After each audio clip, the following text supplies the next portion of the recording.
नमस्कार आदाब, आपके साथ मैं हूं आकिल रज़ा। हरदोई में इस वक्त हम मौजूद हैं AIMIM के दफ्तर पर।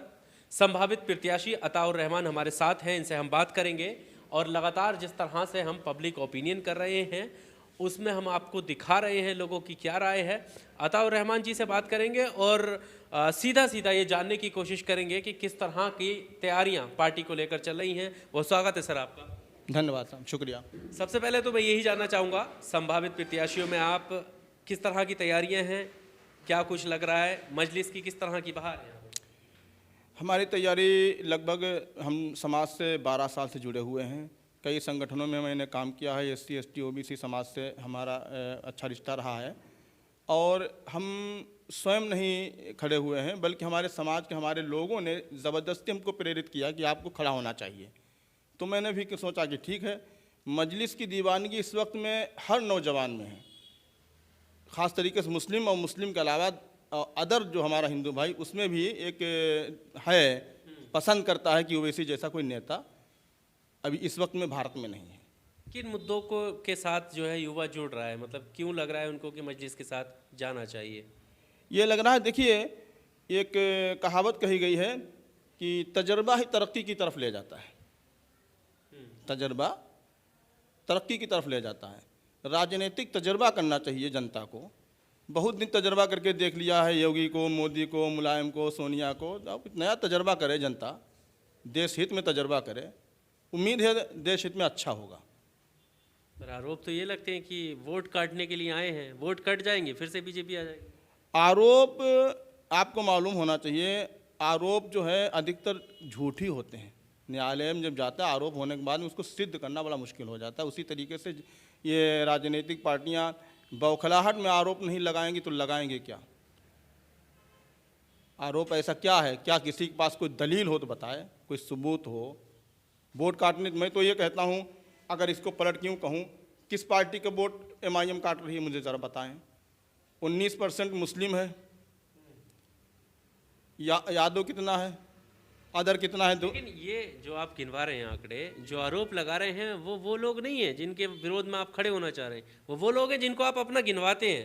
19% आबादी को जो आप गिनवाते हैं वही लोग आपको कहते हैं कि ये बीजेपी की B टीम है। हाँ, वो लोग कह रहे हैं उनका असल रोज़ी रोटी का मसला है।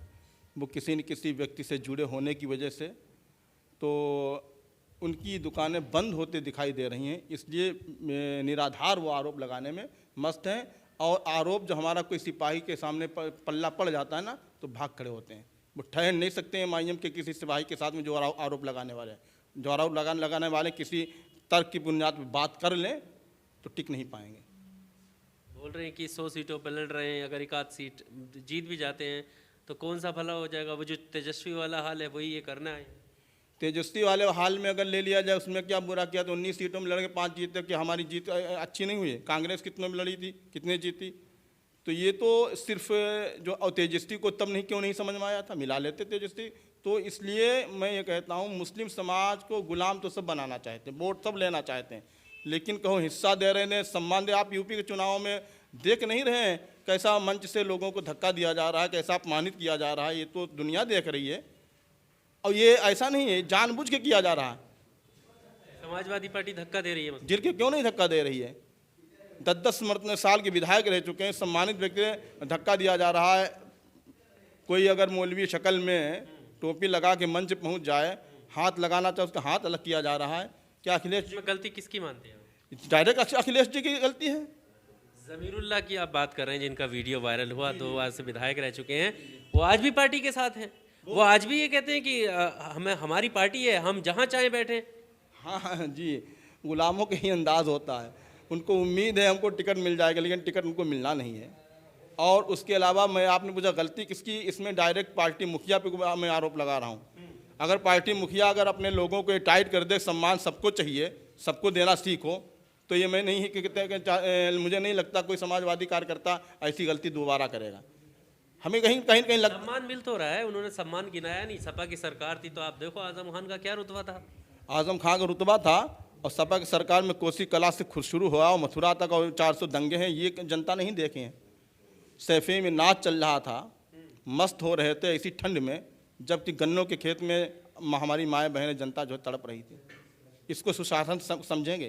कैसी जनता भ्रमित हो रही है, इसको उसको मतलब कोई विकल्प नहीं, ये नहीं तो ये जनता होश में आए, तर्कपूर्ण बात सोचे और करे और बदलाव की सोच लाए। और एक तजर्बा है, तजर्बा ही तरक्की की तरफ ले जाता है। एक्सपेरिमेंट जो है जैसे शुरू में दौर में खेती के उसमें तजर्बा किया गया, आज बड़ी बड़ी मशीनें तैयार हो गई, रेलगाड़ी बनाई गई, आज बड़ी अच्छी मशीन हो गई, कार बनी। इतना तो है कि आपके मंचों से मौजूदा जो सरकार है योगी आदित्यनाथ की, उससे कहीं ज़्यादा आप अखिलेश यादव, समाजवादी पार्टी, यादव परिवार, इस पर ज़्यादा हमलावर हैं। आप मौजूदा सरकार पर सवाल कम खड़े करते हैं, अखिलेश यादव पर ज़्यादा खड़े करते हैं। मेरी सभी पे आप जिसका नाम ले, वोट बैंक का ही मतलब तो है नहीं, कि हाँ, कि ऐसा मुस्लिम जो है वो आप लोग चूंकि अखिलेश जी का नाम ले लेते हैं तो वो हमारे सामने आ जाते हैं। आप योगी जी का नाम लीजिए, मैं योगी जी पे बात कर रहा हूँ। क्या बीजेपी की सरकार की बात के सर्वजन उसकी जो बात की थी, सबका साथ, सबका विश्वास, सबका विकास की बात कही थी, क्या आपको लगता है कि इन जो बात मोदी जी कह रहे थे उस पर खरे ज़रा भी उतर पाए? वो हर एक योजना को गिनवाते हैं, चाहे वो उज्ज्वला योजना हो, चाहे वो हर जगह घर देने का वादा हो गरीबों को। कह रहे हैं बताओ किसे छोड़ा हमने, जो मुसलमान गरीब है उसे मिला है, जो चाहे हिंदू गरीब है उसे भी मिला है। ये संवैधानिक तौर पे उनकी मजबूरी है। अब मजबूरी है, अब संवैधानिक मजबूरी है। क्या सड़क बनाएंगे, ऐसा कर देंगे तो ये कैसी थूथी अपनी पूरे विश्व में करवा लेंगे? चाहते तो वो भी यही हैं, चाहत तो हमें यही लग रही है उनकी मानसिकता के। एक उनका मंत्री ये कह रहा है गोली मारो वाला भाषण दे रहा है, एक उनका मंत्री किसानों पे गोली का गाड़ी चढ़ाए दे रहा है। कैसा संरक्षण हो रहा है? धर्म संसद के नाम पर 20 लाख मुसलमानों को काटने की बात की जा रही है। ये कहीं न कहीं इनको प्रमोट तो मिलता ही होगा, मुझे लगता है, वरना कानून है, पुलिस है, अनुशासन है, कहाँ अनुशासन जी चले तो गए। ताखीर हुई ना, देर कितनी हुई, इतने नहीं, क्यों नहीं इस पर क्यों नहीं बात कर रहे हैं?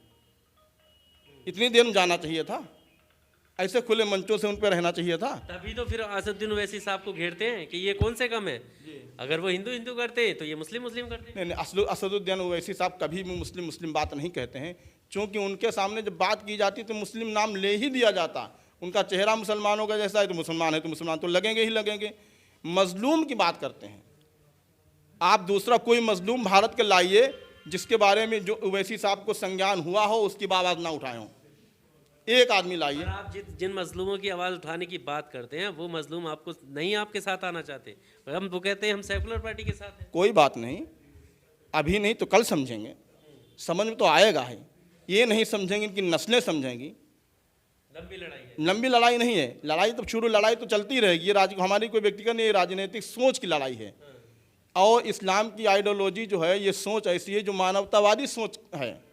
फिरका परस्ती के आरोप लगते हैं। फिरका परस्ती नहीं कह रहा हूँ मैं, इस्लाम की खूबी बता रहा हूँ, अखलाक की खूबी बता रहा हूँ, मानवता की खूबी बता रहा हूँ। इस्लाम किसी एक उसका बात नहीं, इस्लाम एक सोच का नाम है जो कि मानवतावादी सोच है, और उस सोच में सबको सुकून मिलता है। मैं उस राजनीतिक विचारधारा की बात कर रहा हूँ, फिरका परस्ती की। ये जो अभी ओवैसी साहब की स्पीच को लेकर, उनके भाषणों को लेकर ये आरोप लगते हैं कि ये फिरका परस्ती करना चाहते हैं। देखिए, आरोप तो लगाने वाले गलत आरोप लगाते हैं, लेकिन ऐसा सिद्ध कोई नहीं कर पाएगा फिरका परस्ती की कोई ओवैसी साहब बात करते हैं।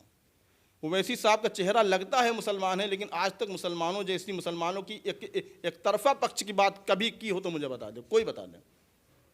अपने क्षेत्र में, उनके क्षेत्र में जाके हिंदू जनता से सवाल ले लीजिए। जहां अगर इस्लाम मुसलमानों को सम्मान दे रहे हैं, वहीं हमारे हिंदू भाइयों के लिए मंदिर बनाने के लिए 10-10 करोड़ रुपए दे रहे हैं। अगर ऐसा होता तो 10-10 करोड़ मंदिरों के लिए ना देते ना, क्योंकि इस्लाम जो है ये सबक देता है कि सभी धर्मों का सम्मान किया जाए। ला इकराहा फिद्दीन, कुरान की एक आयत है ना, इसका मफहूम है कि इस्लाम में ज़बरदस्ती नहीं है, दिल से स्वीकारे उसी के इस्लाम माना जाएगा, अन्यथा की स्थिति में उस इस्लाम माना ही नहीं जाएगा। ठीक है, हरदोई का माहौल बताइए अभी का क्या है? हरदोई की जनता ज़बरदस्त बदलाव चाह रही है। उसकी वजह यह है कि यहाँ पे एक परिवार का एक छत्र राज चला आ रहा है 40 सालों से। कौन से परिवार? हमारे सिटिंग विधायक, क्योंकि आप हमारे पूछ रहे हैं, हमारे नितिन अग्रवाल जी हैं, नरेश अग्रवाल जी के पुत्र हैं, इनके बाबा थे, इनके परबाबा थे। तो वहाँ से आज तक 40 सालों से एक जगह से दूसरी जगह सीट नहीं गई। और मैं फिर हरदोई की जनता से भी यही निवेदन करना चाहता हूँ तजर्बा ही तरक्की की तरफ ले जाता है। ठीक है, आपको विश्वास है, यकीन है कि नरेश अग्रवाल जी का परिवार, नितिन अग्रवाल जी का परिवार जनता हित में अच्छा काम करता है, तो तुम मेरी बात पे भी थोड़ा तवज्जो दे दें। हो सकता कि मैं उनसे ज़्यादा अच्छा काम करूं। बिलीव करके देखो, भरोसा करके देखो जी, यही मैं निवेदन जनता कर रहा हूं। और मैं जनता से जुड़ा हुआ व्यक्ति हूं, सर्व समाज से जुड़ा हुआ हूं, तो जनता की आवाज़ पे मैं खड़ा हूं। मेरी चुनाव लड़ने की कोई स्थिति परिस्थिति नहीं है। मैं एक ठहरा हाफिज मौलवी मदरसे में काम करने वाला, लेकिन जनता ने मुझको प्रेरित किया, ज़बरदस्ती प्रेस किया, तो उसका उत्साह देख के मेरी हिम्मत बढ़ी। हमने कहा नहीं, अब चुनाव ज़रूर लड़ना चाहिए। कंफर्मेशन तो नहीं है ना? हाँ, अभी कन्फर्मेशन नहीं है, लेकिन हम प्रयास कर रहे हैं। अगर हो जाता है तो लड़ते हैं। चलिए, बहुत शुभकामनाएं आपकी हमारे साथ। और इनसे हम बात कर रहे थे हरदोई के उन सारे मुद्दों पर हमने बात की, और ख़ासकर जो यहाँ पर लगातार विधायक बनते आए हैं उनको लेकर भी इन्होंने कहा कि भरोसा जो है वो हमें सिखाता है कि हमें अब किस तरफ जाने की ज़रूरत है। कैमरामैन सलीम के साथ आकिल रज़ा की रिपोर्ट, हरदोई।